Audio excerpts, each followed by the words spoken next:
Ice on my wrist, looking kinda cool. Bad bitch with me, she ain't tryna move. Niggas staring at me, what you tryna do? Got me looking at my watch, and it's time to do. What's going on, everybody? So in today's video, I'm going to be giving you guys a profile of my vampire zombie deck that I took to locals and been tinkering with for the past week. As a disclaimer, before I get to the actual video itself, I am missing Vampire Sucker from the deck. If I had Vampire Sucker, it'd definitely be in the extra deck. And I'm also missing Linkuriboh. So if you guys have those cards, definitely add those cards. If not, this is a pretty solid deck for the vampires. And I think I can improve this build because simply due to the fact that a lot of my testing games have been against Cyber Dragons and Pendulums and not against the actual meta itself. But the deck play is very smooth, very solid. So with all that being said, let's get into it. Without further ado, let's begin. One Vampire Scarlet Scourge. Now, Vampire Scarlet Scourge is a pretty powerful vampire monster. In effect, his effect pretty much reads, when he's normal or special summon, you can pay 1,000 life points. Target one vampire monster in your graveyard except Scarlet Scourge. Special summon an attack position. It cannot attack this turn. You can only use the effect of him once per turn. And at the end of the battle phase, if he destroys any monsters by battle, you can bring them to your side of the field. So really solid. He kills opponent monsters. You take them. You can link with them. Bring them to the board. You can special summon out one of your vampires from the graveyard. You can link. Really powerful card. One Vampire Fraulein. Best card of the deck in my opinion. Very techy. Only run one pretty much due to the fact that she's searchable. And you only need to run one, but it's really powerful. When a monster declares an attack, you can special summon her from the hand in defense mode, and you're going to use her effect once per turn. Once per battle. If you're a zombie monster, battles an opponent's monster during a damage calculation. Quick effect. You can pay life points in multiples of 100, max 3,000. Your battling monster gains that much attack and defense during damage calc only. At the end of the battle phase, if she destroys a monster, or if a monster destroys monster by battle, you can special summon that monster from the graveyard to your field. So really powerful. I like her. I actually might bump her to 2 because of how good she is. She's a hand trap. She's really, I like cards to activate from hands. Really powerful. Run 1 or 2. Think about adding a second one to her. I'm still tinkering out with this deck. In regular zombie deck, she's good too. So, but vampires, you definitely need her. One Vampire Retainer. When you special summon to the board, you pay 500 life points. Add a vampire spell and strike from your deck to your hand. Then you can send a vampire card from your hand to the. You can send one vampire card from your hand or face up to the field of the graveyard to bring him out. Pretty good. He special summons himself out. It sucks opening him, but when you get him to the graveyard via things like Unizombie, he's very powerful. One Vampire Familiar. Last of the vampires. If this card is special summon, pay 500 life points. Add a vampire spell, a trap. Same clause when you pitch a vampire, bring them out. So I only run 4 vampire monsters because their effect says when you can pitch a vampire card to bring them out, and you really only need to run 4 for running vampires. So vampires combo so well with standard zombies. One Ash Blossom. I definitely would play more if I owned one. Can't find nobody to trade them to me. Not trying to play pay full price. At the moment, only got one. I would definitely run 2 to 3. One Glow Bloom. Now, sole purpose is to bring out this guy or Scarlet Scourge. So you only need to run 1 because you can Foolish Barrier to the graveyard, Unizombie, and etc. Or 1 for 1 it. 2 of Necro World Banshees. Powerful as heck. Unizombie Her to the graveyard, get Zombie World. It helps you against decks like Cyber Dragons, unless they have it out. One Zombie Master. Recently played this at 2. Thought it was good at 2. Now, the more I opened him, and the more I realized I really didn't need him. So I think 1 is fine. I mean, I think his effect is warrants just running 1. 2 is too many, and 3 is just, oh my god, overload. So 2 maybe, 1 definitely, 3 overload. Really good. 2 Doom King Balderoach. Now, in a pure zombie just beatdown deck, you would run 3 of him because he's a good boss monster. In this deck, since we're running vampires, I cut him down to 2. You guys already know what he does from the structure deck. When you got a face-up field card in the zone, special summon him out of the graveyard. Then when a zombie monster activates their effect, you can activate his effect to negate a monster on the board or banish a monster for the graveyard. Really good, really powerful. I mean, he's a zombie boss monster. Like, it's something zombies definitely need to stay competitive. 1 Destrudo, mainly to make the Red Eyes tuner. Really, the only reason I really got him in here, honestly. 2 Unizombies. Now, this is a big mistake I made when I didn't run my structure deck build. is running Unizombie.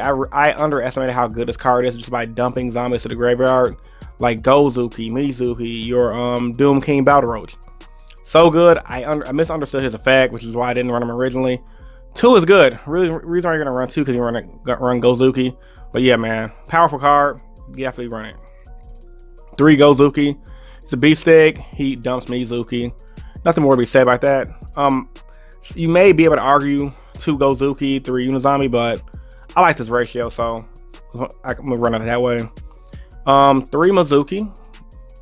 Best zombie. Banish him, especially when zombie out of the graveyard. Nothing more to be said about that. 2 zombie power struggles. Still a big fan of this card. Boosts the zombie about 1,000. You can shuffle one of your banished zombies into the deck and reset it. Very powerful. I might bump this back up to 3 in my pure zombie build. Like if you guys want to see a pure zombie build, by the way, like the video if you do. But yeah, I like this card. Nothing more to be said about that. 2 instant fusions. Now, instant fusion is good because we do have Sea Monster Theseus, which is a zombie, which qualifies to use with your Book of Life. And it also helps you bring out some synchro monsters, and you can also bring out your what's that card called again? I can't think of the name right now. Thousand Eyes Restrict. So helps bring out Thousand Eyes Restrict, suck up a monster. I run it at 2. It can just make cute plays, tribute something for your vampires, and Sea Monster Thesis is level 5, which also helps you use the vampire monsters to bring out your Unizombie, to bring out your Crimson Knight Vampire Beam. So yeah. Definitely run 2. You only need 2. You don't even need to run this card. It's more techy than anything. I like to run it. 2 Allures for Draw Engine and 2 Pot of Desires. You guys already know my theory on Pot of Desires. You run it in every deck. No exceptions unless it's a specific deck that can retain their hand without needing this card. But any deck that does not have hand problems, like cards with low hands pretty much, you run it. 3 Zombie Worlds. It's the salt and pepper to the deck. Really good, really powerful. This outs so many decks just by changing monsters to zombies. Things like heroes, it can be a problem for. Against decks like monarchs, I guess it could be a problem for. Cyber Dragons is it pretty much shuts off the entire Cyber Dragon deck.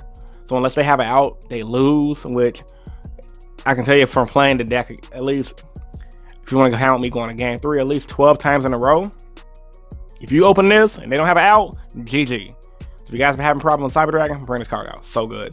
Then against other decks, it's powerful as well. Foolish Burial.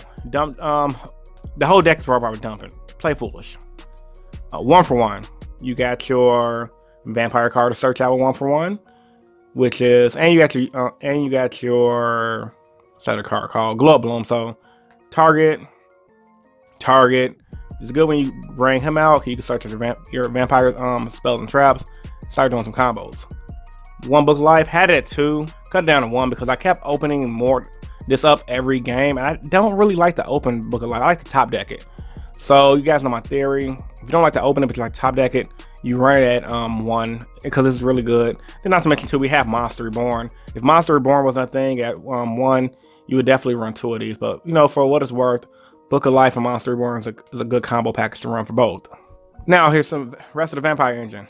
2 Vampire Domination. Now, the reason I wanted to build this zombie build because Vampire Domination is a card that I discovered while looking through my crap pile of cards in my card box pretty much. And it's pretty much a Solemn Judgment for vampires. When a spell, trap, or monster effect is activated, while you control a vampire monster, negate the activation. And if you do, destroy that card. Then if a monster card gain life points, then if you negate a monster, you gain life points equal to that monster attack. So really powerful one. Honestly, when you get it off, when you have a vampire on the board, you're in a good position. Then Vampire Awakening, bro, this card is so good. Like, apparently everyone at locals knew what this stuff did. Like, did I miss like the vampire wave or something at locals? Probably did, due to me not having time to play over the past few months. Luckily, my work schedule has been better in my favor.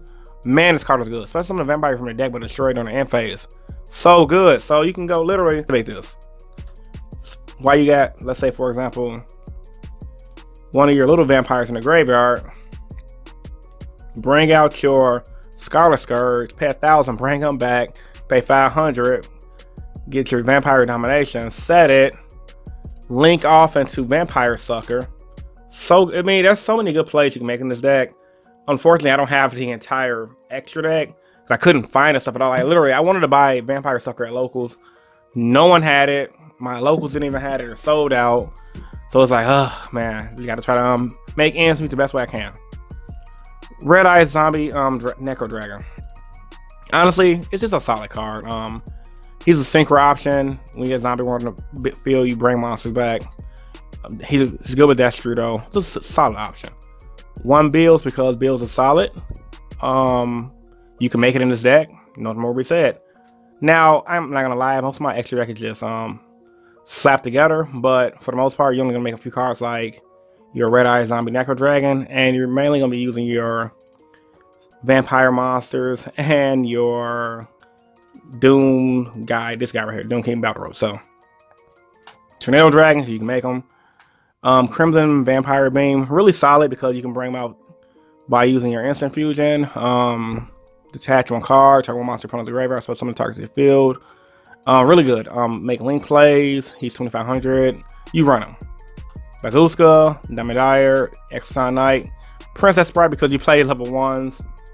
And Theseus, Thousand Night Strig, Nightmare Phoenix, just to pop out back row because you don't play any back row destruction opening in the game. The Cold Talker, which would be a Vampire Sucker, and Witch's Apprentice, which would be a Link Karibo. But she's solid. I might even keep her in because she gives you link zones. So this is my Vampire zombie deck for the 2018 format. Post your thoughts and opinions about this video in the comment section down below. If you guys want to see a non-vampire version of zombies, let me know. This is Innovation YGO, and I'm signing out. Peace and stay innovative, guys. Deuces.